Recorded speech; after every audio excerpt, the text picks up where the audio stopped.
Pai do Senhor, meus irmãos, boa noite a todos. Queria convidar vocês a abrir a palavra do Senhor em Mateus, no Evangelho segundo Mateus, capítulo 5. Eu não vou ler agora não, só para a gente, tomar tempo, não tomar tanto tempo. Mateus, capítulo 5, a gente vai ler os versos do 13 ao 14. Mas, queria contar um pouco para os irmãos, dessa história aí, tem um pouco a ver também com o que eu vou pregar nessa noite, de eu ter ido para lá, e de tudo que Deus tem feito lá também, porque como os irmãos viram, hoje, essa igreja também é uma igreja que faz parte da minha vida, como missionário, e essa igreja tem sido uma bênção, porque foi através dessa igreja que houve esse chamado aqui, na região. Sempre ajudei lá na minha igreja e tudo mais, os irmãos já devem ter me visto pregando aqui também, mas chegou um tempo que Deus me chamou para ir para lá, faz mais ou menos um ano que está acontecendo essa minha ida para lá, e agora esse momento que eu estou lá em definitivo, e dentro desse um ano, irmãos, assim, aconteceu tanta coisa que eu até casei, A gente acha que as coisas vão, no tempo de Deus, são coisas que demoram e tudo mais, a gente vê que não, que o tempo de Deus é um tempo maravilhoso, que a gente demora para entender, mas que tudo chega no momento certo, na hora certa. E hoje lá na igreja, um dos motivos que o pastor Marquinhos me chamou para lá, foi para poder auxiliar ele lá na igreja, discipular a igreja, foi também para poder hoje trabalhar lá com os homens da igreja. Então hoje lá na igreja, eu e mais um irmão lá, a gente conduz esse trabalho com os homens da igreja lá. Eu também auxilio a Thaísa lá no centro. A gente também tem esse trabalho, esse campo missionário em Ourém, em qual todo domingo de manhã, não somente eu, mas um grupo de pessoas vai até lá nesse trabalho, fazer um trabalho evangelístico e social. Então, a gente está envolvido lá com a igreja. Eu tenho certeza que os irmãos vão receber mais notícia, através da equipe que acompanha a gente aqui, que, como a irmã falou aqui, acompanha muito bem também, sempre atento, sempre também muito atenciosa a responder a gente. Então, eu tenho certeza que os irmãos aqui estão investindo em algo maravilhoso, assim como a gente viu a igreja aqui que surgiu lá na África. Então, assim, para mim, tem sido um tempo maravilhoso, e tem algo que Deus tem falado muito conosco lá, e eu queria trazer essa mensagem para os irmãos, aqui nessa noite. O tema da mensagem hoje é a manifestação da nova identidade do cristão. Se eu pudesse escolher uma outra forma de falar esse tema, é como Deus quer que essa nova criatura, essa pessoa que nasceu de novo, viva a vida dela aqui na terra. Existem duas palavras que Deus tem falado muito com a gente lá, que é identidade, ou natureza, e propósito. E a gente vai ver nessa noite como essas duas palavras, elas fazem todo sentido no quê? Dentro da vida cristã. Então eu queria ler com vocês aí, no Evangelho de Mateus, no capítulo 5, do versículo 13 até o 16. Queria que vocês me acompanhassem aí, por favor, nessa leitura. Então eu vou ler a palavra de Deus. Diz assim: vocês são o sal da terra, mas se o sal perder o seu sabor, como restaurá-lo? Não servirá para nada, exceto para ser jogado fora e pisado pelos homens. Vocês são a luz do mundo. Não se pode esconder uma cidade construída sobre um monte. E também, ninguém acende uma candeia e a coloca debaixo de uma vasilha. Ao contrário, coloca no lugar apropriado e assim ilumina a todos que estão na casa. Assim, brilhe a luz de vocês diante dos homens, para que vejam as suas boas obras e glorifiquem ao Pai de vocês que está nos céus. Amém? Feche seus olhos, ore por esse momento, ore pela pregação, pelo que você vai ouvir, e para que Deus possa, nessa noite, trabalhar nesse momento da pregação. Pai, nós te pedimos, Senhor, em nome de Jesus, que o Senhor possa fazer, Pai, que o coração de cada um aqui, ó Pai, seja uma terra boa nessa noite. E que essa palavra, como uma semente do céu, ó Pai, caia sobre o meu e o coração de cada irmão aqui presente. Que a gente possa, ó Pai, tomar essa semente, que essa semente dê muito fruto dentro do nosso coração, Pai. Nós te pedimos isso, em nome de Jesus. Amém. Amados, esse texto é um texto muito conhecido e é um texto que foi, falado pelo próprio Jesus, o Sermão do Monte, o Sermão da Montanha. E qual é o contexto que esse texto foi escrito? Qual é o contexto, essa pregação foi falada? Jesus, naquele momento que ele chega à Terra, há mais de 2000 anos atrás, ele tinha uma certa expectativa por parte dos judeus daquela época. Eles acreditavam que viria um rei mais guerrilheiro, que iria tomar à força o poder e assim reinaria sobre toda a terra. E Jesus veio trazer esse novo reino, esse reino dos céus, de uma forma diferente. E esse reino, ele veio combater uma outra coisa, e não era apenas as pessoas, mas era combater o pecado. E aí, chega um dado momento, que Jesus precisa se reunir com seus discípulos, então ele leva seus discípulos ao monte, e ele começa a trazer uma série de ensinamentos para os seus discípulos, que é isso que se chama o Sermão do Monte.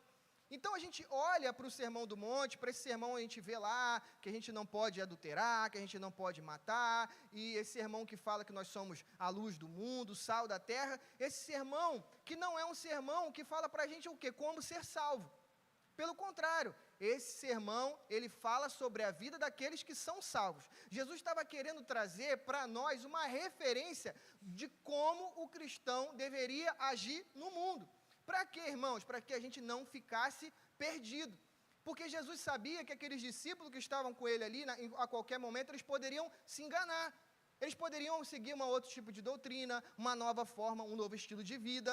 Vou te dar um exemplo. Não precisou muito tempo depois, quando começou essa era monástica cristã da Igreja Católica, no ano 1500 e pouco, a igreja começou a ficar reclusa. Então, as pessoas iam para os monastérios e achavam que viver a vida cristã era viver uma vida dentro de um monastério, lá orando, fazendo, se benzendo, enfim, fazendo essas coisas. E aqui Jesus está falando que a vida cristã é uma vida que tem que ser vivida em sociedade. Então é sobre isso que a gente vai falar nessa noite, porque Jesus esperava que essas pessoas vivessem o que ele chamou para viver, não somente dentro da igreja, mas vivessem isso em sociedade.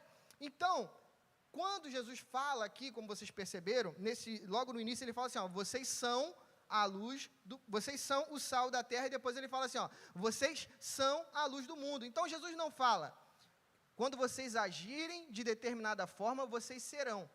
Ele fala, vocês são. Ou seja, ele está falando sobre algo da nossa natureza, da natureza daqueles que nasceram de novo. Ele está falando de algo que é da nossa essência. Quero te dar um exemplo sobre isso. Preste atenção. Por exemplo, não é da natureza do cachorro miar. Você não vai ver um cachorro miando por aí. Da mesma forma que tu não vai ver um gato latindo, porque não é da natureza dele fazer isso. Então, também, é da natureza do cristão viver de determinada forma. Jesus esperava que isso fosse parte daquilo que nós somos.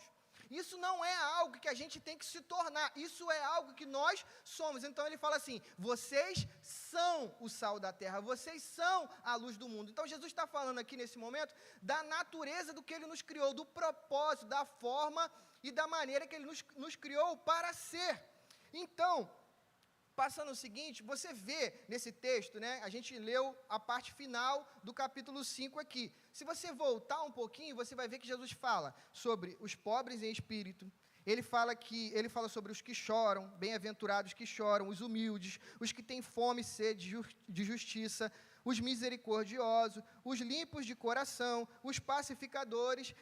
Então, dentro dessas características, nós entendemos o quê? Que o cristão, ele é isso. Ele fala assim, vocês, bem-aventurados, pobres em espírito. Então, o cristão, ele é pobre em espírito no sentido de que ele é uma pessoa dependente de Deus para ser salvo. Ele não vai ser salvo pela força da vontade dele. Ele é bem-aventurado os que choram, por quê? Porque o cristão, ele é aquele que se arrepende verdadeiramente do pecado. Então, Jesus vai falando assim, vocês são assim, bem-aventurados os pobres em espírito, os que choram e tal. E chega um momento que ele fala como que essas características de quem nós somos, pobres em espírito, os que choram, os que têm fome e sede de justiça, se manifesta na vida do cristão. ele fala que essas características, elas se manifestam como sal e como luz. Então, o que eu estou tentando mostrar para vocês aqui é que esse texto está conectado, um com o outro. Se você perceber, Jesus está falando, ó, bem-aventurados são os que choram, os que têm fome e sede de justiça, e chega um momento ele fala assim, ó, vocês que são isso, que eu acabei de falar, são determinada coisa. E aí, nesse texto aqui, a gente vai aprender, amados, três coisas. Primeira coisa que a gente vai aprender aqui é como essa natureza se manifesta. Então, eu quero ler com vocês, e agora a gente vai ler o texto e vai explicar o texto, e aí a gente vai dando continuidade à lição, à pregação. Então, vamos lá, ele fala assim, ó, vocês são o sal da terra.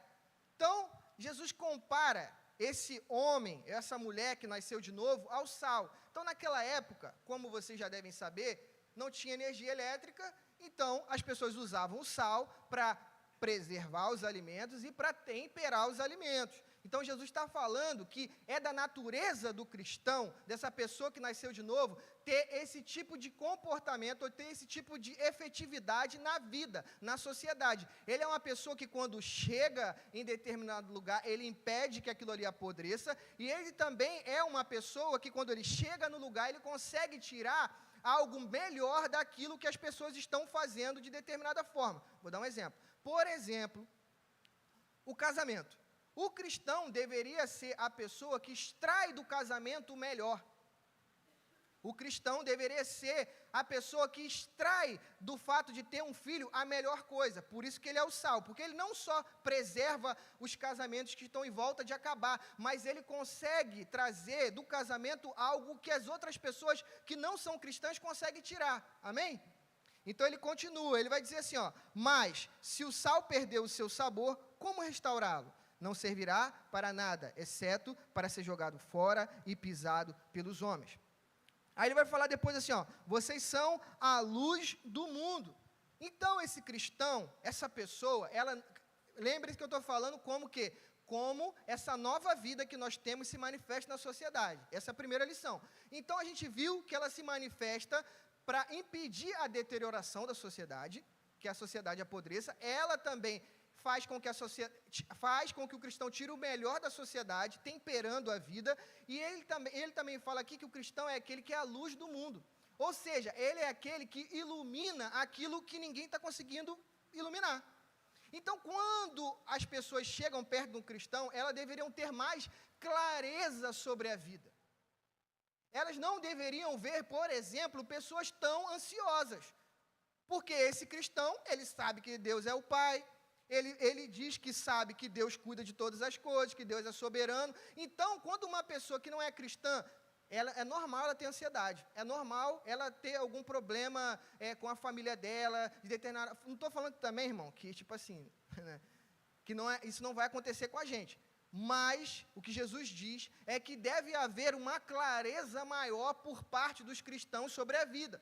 Então, quando as pessoas se aproximam de nós, elas precisam ver algo que ilumina os olhos delas, que tiram as escamas dos olhos delas. Elas precisam olhar para a gente e ver alguma coisa de anormal, de diferente. Elas precisam olhar para nós e falar assim, olha, aquela pessoa ali, ela vive a vida de uma forma diferente. Eu não estou falando de ter dinheiro, irmão.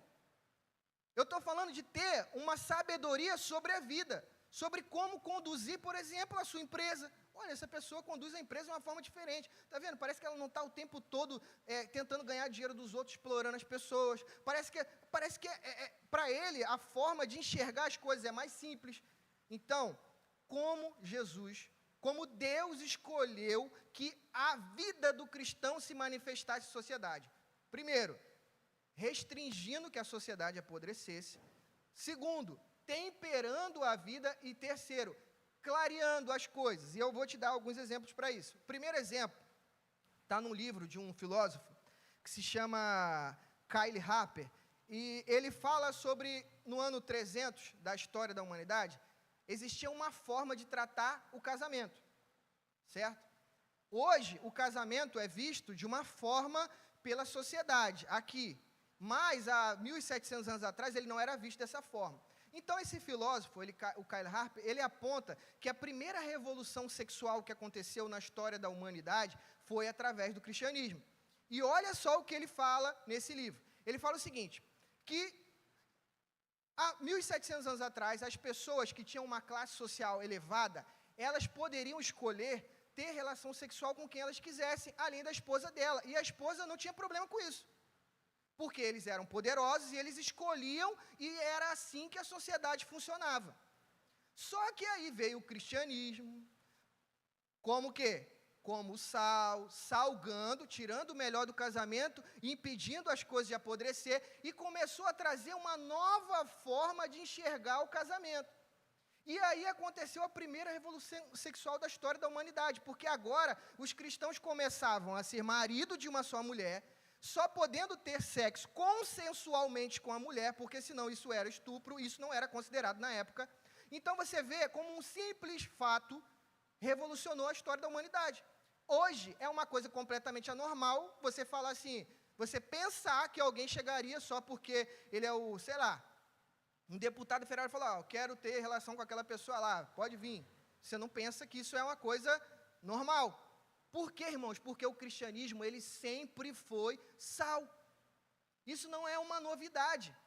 Deus já sabia que quando o cristianismo chegasse pela terra, ele transformaria a forma das pessoas enxergar a vida e viver a vida.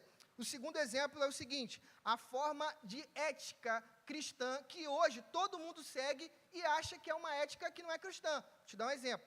Dentro desse livro, esse autor fala sobre uma outra forma com que o cristianismo revolucionou a sociedade. Ele conta uma história de, também no ano 500, no ano 600 da história cristã, que os homens, e quando eles iam ter alguma atitude, por exemplo, para roubar uma outra pessoa, eles não tinham essa atitude porque isso envergonhava o clã deles, a família deles. Vou te dar um exemplo. Se a pessoa estivesse caminhando aqui na rua à noite, aí ela não roubar, aí ela visse uma pessoa passando, essa pessoa com muito dinheiro na mão, ela não roubaria a pessoa, aquela velhinha que estivesse passando na rua assim, que seria fácil roubar, ela não roubaria a pessoa, por quê? Porque ela teria medo de envergonhar a família dela. Então, a forma ética de enxergar era focando o quê? A família. Só que hoje, se você perguntar para a maioria das pessoas, elas vão falar assim, não, até quem não é cristão, se você for perguntar, vai falar, não roubo, porque, vai fazer mal para outra pessoa também precisa do que ela tem. Então, a forma ética de enxergar hoje, dentro da sociedade, esse tipo de acontecimento, é pensando no outro. Isso não era normal. Então você vê que o simples fato de nós sermos quem nós somos, nós já estamos há anos e anos e anos-luz manchando e trazendo o melhor dos seres humanos através dos séculos. E isso já tem acontecido. Terceiro, o primeiro ser humano a falar contra a escravidão, depois de Jesus Cristo, foi Gregório, um bispo de Nissa. No ano 370 da história, um bispo, ele pregou um sermão que se chamava assim, quantos arróbulos vale a imagem de Deus? Amados irmãos, eu estou contando essas histórias para você ver que isso já está acontecendo. O que Jesus falou, que nós deveríamos ser sal e luz do mundo, é uma coisa que já está acontecendo. Agora, Paulo, como isso se manifesta? Eu falei, irmãos, é nós que estamos aqui sendo aquilo que Deus nos chamou para ser. É nada mais e nada menos que isso. Então, muitas das vezes, irmãos, a gente está esperando que as pessoas lá fora façam coisas que vão mudar a sociedade, sendo que Deus está esperando que nós, que estamos aqui, possamos assumir essa responsabilidade de sermos essa referência que a sociedade precisa. Então, quero trazer algumas aplicações sobre esse ponto para você. A primeira aplicação é, a sua vida tem sido essa referência dentro da sua casa? Quando as pessoas olham para a sua família, elas veem uma referência de casamento na qual tira as escamas que estão nos olhos dela, sobre o que é tratar uma mulher, sobre o que é uma mulher tratar um marido. Quando as pessoas olham para a sua vida, elas veem, eu não estou falando, amados, eu não estou falando exemplo de pessoa perfeita, não. Eu não estou falando de pessoa que não tem pecado. Eu estou falando de pessoa que é uma referência no agir, no falar, porque pecar a gente peca. Repito, você tem sido uma referência, por exemplo, no seu trabalho. Quando as pessoas olham para você, elas veem algo de diferente na forma com que você serve as pessoas. Elas veem uma pessoa que serve porque está ali apenas para ganhar um salário. Elas veem uma pessoa que serve de bom grado, com alegria, que está fazendo aquilo ali como se fosse para Deus e não para o homem. Segunda aplicação, como você tem afetado as pessoas ao seu redor. Quando você chega nos ambientes que você chega, as pessoas percebem uma pessoa com mais equilíbrio, uma pessoa mais madura, uma pessoa menos faladora, menos fofoqueira. As pessoas percebem que você está afetando de forma positiva as relações dentro da igreja. As pessoas dentro da igreja, amados irmãos, percebem que você, quando chega, você agrega. Lembra, eu estou falando da sociedade, nem estou falando da igreja.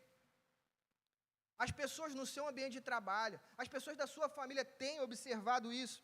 Terceira aplicação, quando as pessoas têm contato conosco, elas saem com mais clareza.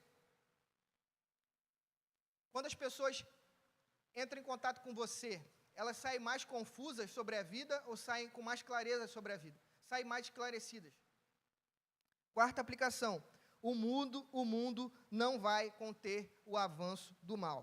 Somente nós podemos fazer isso. Porque, amados irmãos, percebam, olha, por que a gente precisa da polícia militar e da polícia civil? Se o mundo fosse tão bom como a gente acha que é. Por quê? Era só acabar então. Por que a gente não acaba com a polícia militar? Por que a gente não acaba com os exércitos? Porque o mundo, amados irmãos, ele está fadado a apodrecer. Essa é a condição que Deus colocou o mundo aqui para nós. Se nós somos o sal, é sinal de que o mundo ele está no estado de apodrecimento. Então, eu e você não podemos esperar que eles assumam a responsabilidade sobre as crianças. Eu já falei isso aqui uma outra vez. Os pais estão esperando que o governo faça algo que vai beneficiar as crianças na escola, sendo que os pais não têm uma vida de educar o cristão ou o filho dentro de casa, como cristão. Ele não para com o filho e conversa, filho, vou te explicar aqui o que é a Trindade, vou te explicar aqui o que é o cristianismo, eu não vou te explicar. Aí ele vem para o culto e acha que apenas o que as irmãs fazem aqui com as crianças vão educar o filho no cristianismo. Mas isso aqui é uma ajuda. Isso aqui é a cereja do bolo. O arroz com feijão a gente faz em casa. Amados, essa realidade, essa responsabilidade está sobre nós. Quinta aplicação, o mundo nunca vai produzir luz como Jesus. A gente já viu a humanidade no século XIX, no século XVIII, esperando que aquela nova estação das luzes, esses seres humanos que eram muito esclarecidos, produzissem o quê? Uma clareza sobre a sociedade. Agora o mundo vai se revolucionar, porque agora só tem pessoa inteligente, a ciência está avançando, e aí foi lá eles produziram o quê? 3 grandes guerras mundiais. Mataram 2 bilhões de judeus na Europa, a sociedade mais inteligente da face da Terra, onde produziu mais filósofos, mais faculdades boas que tem na face da Terra, o lugar onde tem mais luz, matou 2 milhões de pessoas, irmão. Você realmente acredita que esse mundo por si só irá produzir luz que só você pode fazer? Amados, isso reveste o nosso papel de importância. Jesus não está falando aqui que você tem que ser um pastor, não. O papel que você tem na sociedade, graças agora a você ser um filho de Deus, é algo importantíssimo. Tudo, todas as suas atitudes, tudo o que você faz, toda a sua forma de agir, você está diariamente envolvendo pessoas, influenciando pessoas. Dentro da sua casa, dentro da sua família, as pessoas precisam de você. E às vezes você está falando assim, não, vou te levar até Jesus. Não, elas precisam de você. Que você seja uma referência de Jesus aqui na terra. Essa responsabilidade é nossa. Agora, por quê? Muitas das vezes, essa natureza não tem se manifestado. Essa vai ser a nossa segunda lição. As causas de quando essa nova natureza não se manifesta na vida do crente. E aí a gente vai ver no texto, dá uma lida comigo lá. Ele fala assim, mas se o sal perdeu o seu sabor, como restaurá-lo? para nada mais presta, exceto para ser jogado fora e pisado pelos homens. Então, a primeira coisa que ele fala assim, naquela época, eles tiravam o sal do Mar Morto. Então, eles tiravam um pouco misturado com a areia. Então, quando o sal estragava, eles jogavam o sal que não prestava mais no chão. Para quê? Para deixar a terra mais fácil de caminhar. Então, eles utilizavam o sal para isso. Então, quando o sal não estava servindo mais para cozinhar e para preservar o alimento, eles jogavam o sal no chão. Por quê? Porque não prestava mais. Então, Jesus está falando para a gente, é que quem não vive o propósito, amados irmãos, não presta para nada. Quem não tem servido como uma referência para a sociedade, não serve para nada dentro do reino de Deus. Então, a primeira coisa que eu queria falar aqui, que tem impedido isso, é a contaminação com o mundo. Hoje, por exemplo, você vê, esses dias eu estava passando na minha timeline no Instagram, assim, descendo, aí eu vi uma pessoa no Big Brother, e ela estava orando a Deus, aí depois cantou uma música sobre Deus e terminou com um pagode. Essa é a forma com que a sociedade enxerga os cristãos hoje, irmão. Um sincretismo religioso gigantesco. Então, a pessoa é cristã, ela acredita em signo, ela acredita, em tudo. Uma das coisas que tem mais impedido da gente ser sal é porque nós estamos nos contaminando com o mundo. E não só com o mundo, mas também com má teologia. Então, tem muita gente ainda dentro da igreja que acredita que para ir para o céu, tudo na base do que eu dou aqui financeiramente para a igreja. Amados irmãos, a gente sabe que a gente vai para o céu por causa do sangue de Jesus Cristo que nos cobre de todo o pecado. Amados, se nós ficarmos contaminados ouvindo qualquer tipo de pregação, se a gente ficar contaminado vivendo a nossa vida de sociedade como se nada fosse nos influenciar, eu viro e mexo, eu falo isso, irmãos, para pessoas próximas a mim. Não adianta você achar que você tem uma vida no Instagram, no TikTok, no Kawaii e etc e tal lá, vendo toda hora, você fica mais de 7 horas por dia no seu celular e achar que isso não vai influenciar a sua mente e seu coração. É impossível. É óbvio que isso vai te influenciar para o bem ou para o mal. Então, muito do nosso cristianismo tem se tornado um cristianismo, às vezes, que não dá para entender. Às vezes, você conversa com a pessoa, parece que ela não é cristã. Ela está te induzindo a se vingar de outra pessoa. Ela fala assim, não fala mesmo com ele não é assim mesmo, não. Não pode fazer isso com você, não, e tal. Aí você fala assim, meu Deus do céu, o que está acontecendo aqui? Essa pessoa realmente é cristã mesmo? Ela realmente está agindo como se ela fosse uma pessoa que fosse tirar o melhor da sociedade e impedir a sociedade de apodrecer? A segunda coisa que tem impedido a gente de ser sal e luz do mundo é a falta de novo nascimento. Tem muita gente, irmãos, dentro da igreja que não sabe se nasceu de novo. Nunca se perguntou, será que eu nasci de novo? Será que realmente eu sou um filho de Deus? Porque a palavra de Deus diz que o Espírito confirmaria nosso espírito, se nós fôssemos filhos de Deus. Então, tem muita gente que, por simples fato de vir no domingo à noite para a igreja, acha que é cristão. Amados, hoje é a sua noite de se arrepender e caminhar com o Senhor. Hoje é a sua noite de você, que tem caminhado de qualquer jeito, achando, pelo simples fato de vir aqui domingo à noite, que Deus vai proteger a sua vida, que Deus vai te guardar, irmãos. Deus guarda todo mundo. Deus protege todo mundo. Há anos e anos atrás nem tinha igreja para as pessoas estar dentro, assim como a gente tem hoje. Só que a gente criou uma superstição, achando que se a gente vier no culto domingo à noite, mas não tiver uma relação com o Senhor, isso vai nos beneficiar de alguma forma. Então, as aplicações são como você se relaciona com o mundo. Como você se relaciona com o mundo. A segunda aplicação é, não seja ingênuo nas suas relações com as redes sociais. Terceira aplicação é, quem não nasceu de novo nunca vai poder manifestar essas coisas. Se você não vê isso na sua vida, clame a Jesus por misericórdia nessa noite. Amados, não adianta você esperar que as pessoas no seu trabalho sejam pacientes, não se vinguem, sejam maus funcionários. Elas vão ser, irmão. Não tem jeito, irmão. Parece que a gente anda na vida sem sabedoria, sem entendimento. Se Jesus falou que eu vou trazer a clareza, para o ambiente onde eu estiver, e às vezes eu fico indignado. Às vezes a pessoa fica indignada, fulano fez isso. Aí eu falo, é isso aí mesmo. Eu não espero que seja super bom, assim, de uma forma maravilhosa. Não espero, irmão. A gente sabe que pessoas que não são cristãs também são boas, não é isso que eu estou falando. Eu só estou falando que, às vezes, a gente age sem sabedoria. A gente sabe do que acontece, da forma com que Deus falou que o mundo é, e a gente se surpreende com as coisas. É isso que eu estou falando. E agora a gente vai para a nossa terceira lição. O propósito da manifestação dessa nova natureza. Então, a gente viu, primeiro, como é manifestar essa nova natureza. A gente viu que manifestar essa nova natureza é, primeiro, preservar. Segundo, tirar o melhor sabor da vida. Terceiro, clarear. A gente viu como essa nova natureza não se manifesta, o porquê.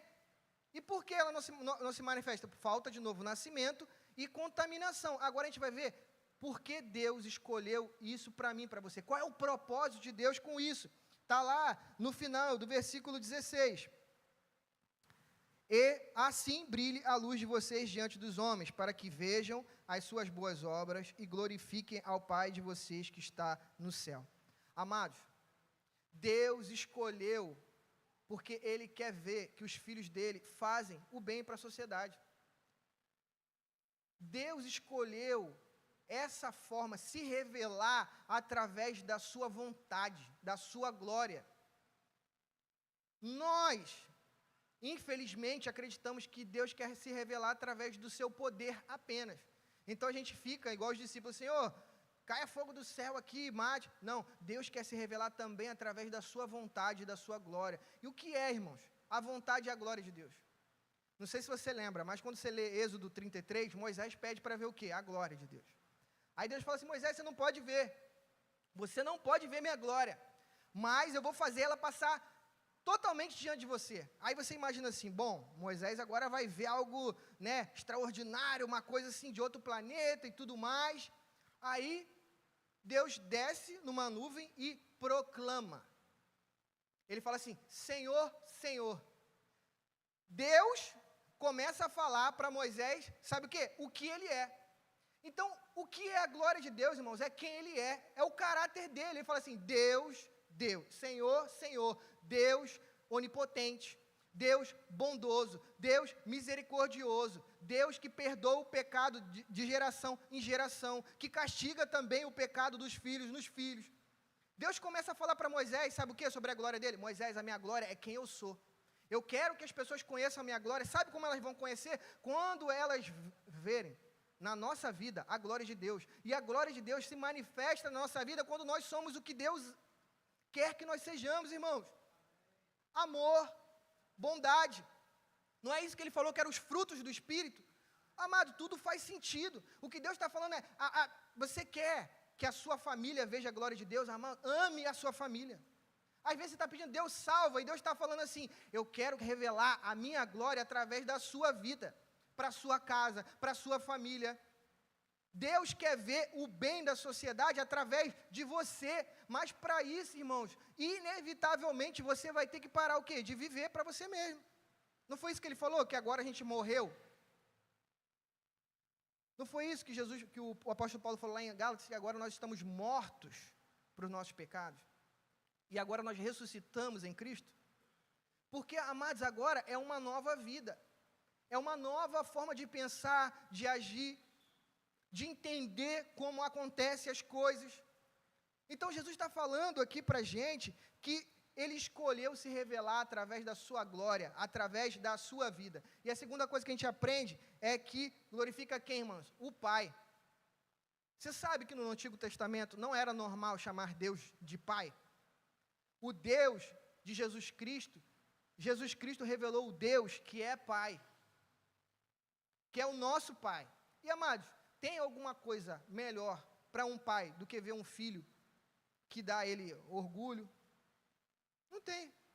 Eu imagino, quando vocês que estão aqui, que têm filhos, veem seu filho sendo elogiado por alguma coisa.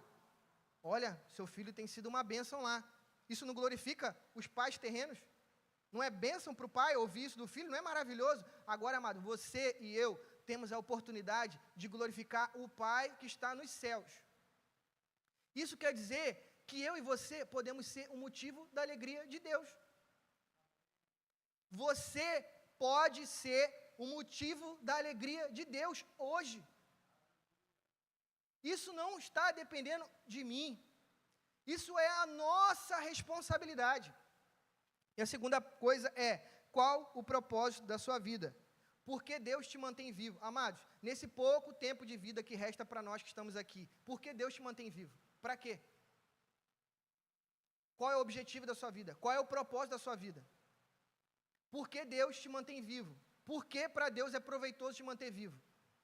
O que você tem feito para manifestar a glória dele? Responda essa pergunta para você mesmo. Porque, amados, eu não estou falando de ir para Capitão Poço, como se isso fosse uma coisa, nossa, caramba, não. O que eu acabei de falar, isso são coisas simples. Lembre-se que eu falei lá no início, a igreja revolucionou a sociedade quando apenas quando tiveram casamentos fiéis. O homem que não traía a mulher que não traía o homem, que se amavam, que se respeitavam. Isso já é uma coisa extraordinária. Você sabe disso. Você conhece casamentos que precisam desse tipo de influência. Você sabe que você pode ser a glória de Deus para esses casamentos, a resposta de Deus, a manifestação da vontade de Deus para essas pessoas. Amados, é muito mais simples do que a gente imagina. Então, o problema da humanidade, se a gente for pensar, não está num povo, o quê? Que não tem a revelação, como a gente sempre acha. O problema é do mundo. O problema é as pessoas que estão lá fora. O problema da humanidade está naqueles que possuem a revelação, mas não colocam a revelação em prática. A revelação não foi dada para eles, foi dada para nós. Deus quer manifestar isso não através da vida deles. Deus escolheu você que está aqui nessa noite para isso, para manifestar a vontade dEle. E agora a gente vai para as aplicações finais. A primeira é, existe uma responsabilidade sobre as nossas vidas. Como eu vim falando, irmão, sobre todo o texto, existe uma responsabilidade sobre a sua vida. Não está sobre a vida do pastor Marcos, sobre a vida dos líderes, está sobre a sua vida. Nós não precisamos de mais cultos apenas, precisamos de mais cristãos que se comprometam com o seu propósito. Terceiro, o que a nossa vida tem revelado para aqueles que não têm a revelação?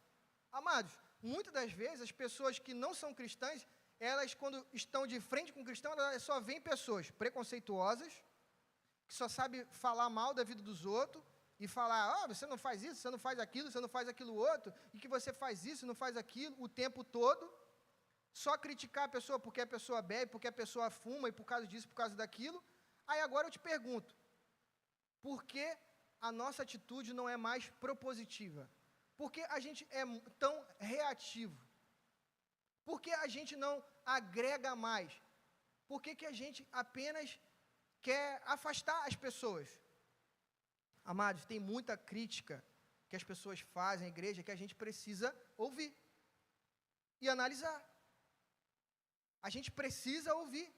Então, o que a nossa vida tem revelado para aqueles que não têm revelação?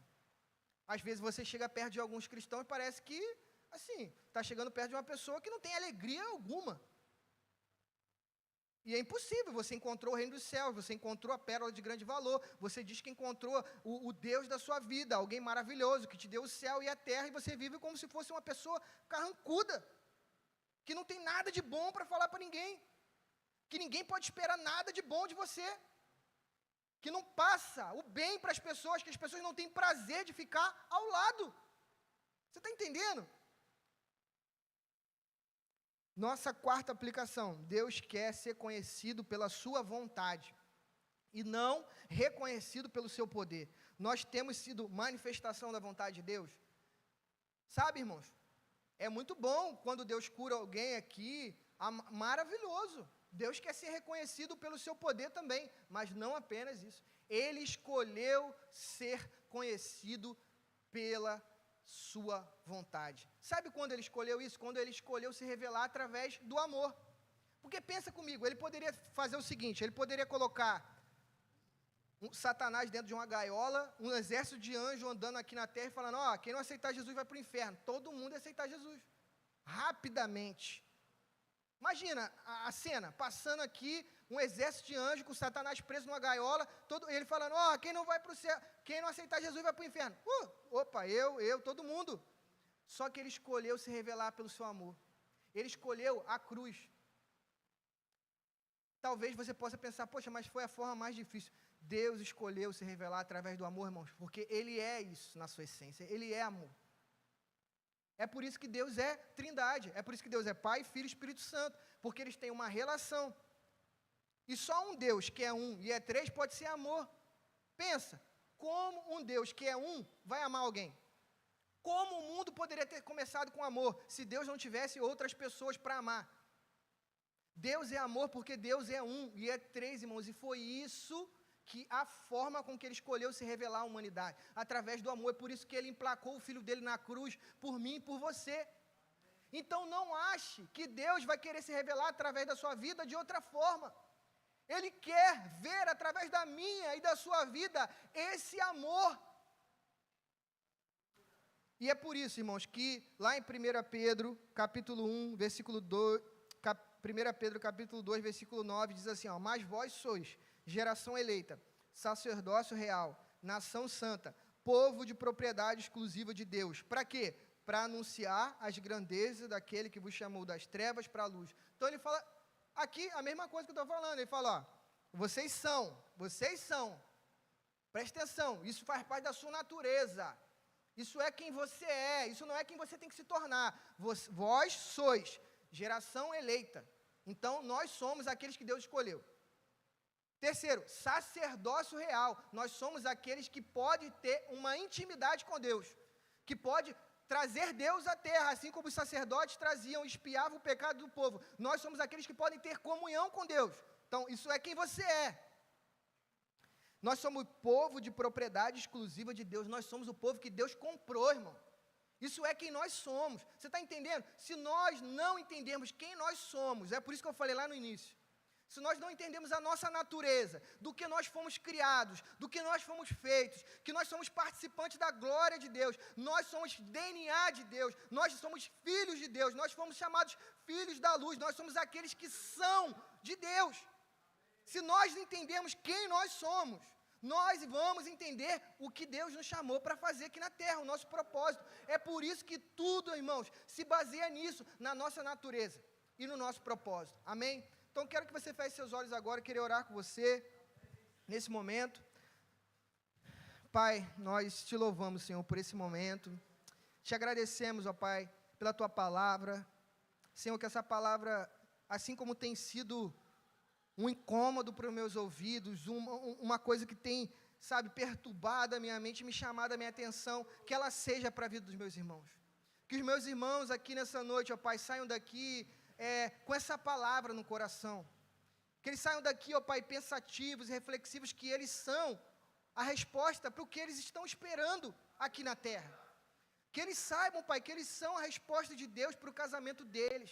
Que eles são a resposta de Deus para a família deles, para as mães, para os pais. Eles são essa resposta, Pai.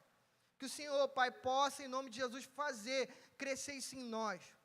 Porque, Senhor, se for depender somente de mim, se for depender de nós, Senhor, nós não seremos transformados. Por isso que nós te pedimos, em nome de Jesus, transforma nessa noite o nosso coração, transforma a nossa mente, transforma o nosso entendimento, faz-nos parecer mais contigo, Pai. Nós te pedimos isso, no santo nome de Jesus.